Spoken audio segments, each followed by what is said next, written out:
3 novembre, nous jetâmes l'ancre face à l'île d'Ulieta.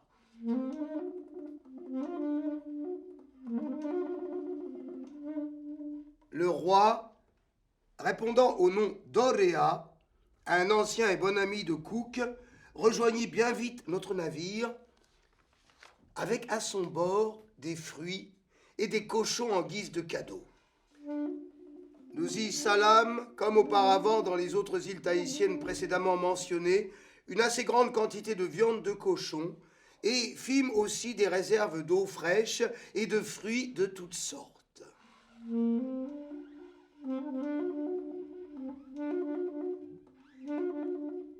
Mais tandis que nous nous apprêtions à partir, 2 hommes, messieurs l'aspirant Moyse et l'aide-canonnier Thomas Shaw, s'enfuirent.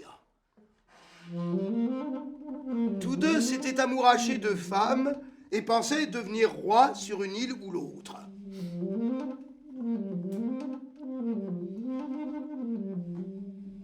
Monsieur Cook invita amicalement le roi Orea, son fils et sa fille Poyadua, avec son époux, à monter à bord de son navire. Tous accédèrent à sa demande. Il retint ensuite les 3 derniers prisonniers et signifia au roi, demeuré libre, qu'il recouvrerait la liberté à condition qu'on lui ramène les 2 fuyards. Le roi donna instamment l'ordre de rechercher les déserteurs et, bien que difficilement repérables pour avoir gardé la chose très secrètement et ne l'avoir confiée qu'à un seul habitant, ils furent néanmoins découverts par des personnes à bord d'une pirogue, tandis qu'ils se dirigeaient vers une île inhabitée, qui attaquèrent nuitamment les fuyards endormis, leur lièrent pieds et poings et les livrèrent au 5e jour.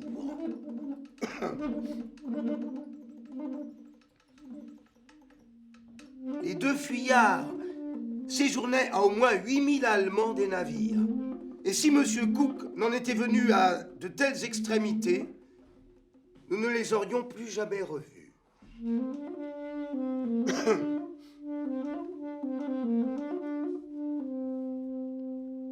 La tristesse causée par la séquestration de la famille royale qui accablait tous les habitants de l'île est difficile à décrire, et celle des femmes était particulièrement touchante, car celles-ci rejoignaient quotidiennement les navires à la nage, se lamentant et pleurant très amèrement, jusqu'à se lacérer même la peau du corps avec des dents de requin, à en colorer la mer autour du vaisseau de leur sang.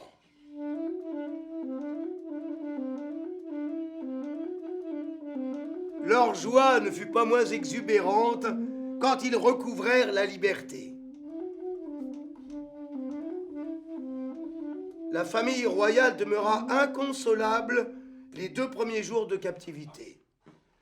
Ce n'était pas faute de leur avoir garanti qu'ils ne resteraient pas à bord pour nous suivre, comme ils le croyaient, mais qu'ils recouvreraient la liberté sitôt les 2 fuyards ramenés.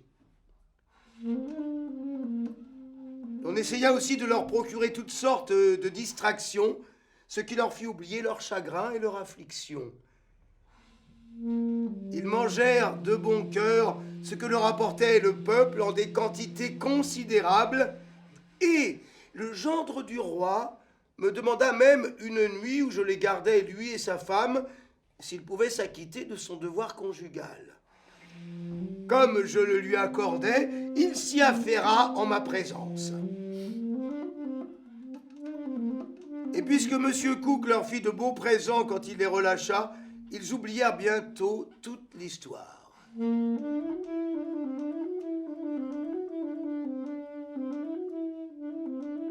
L'aspirant fut démis pour un temps de son grade et fut contraint d'accomplir diverses basses besognes. L'aide-canonnier, quant à lui, reçut 2 douzaines de coups de fouet.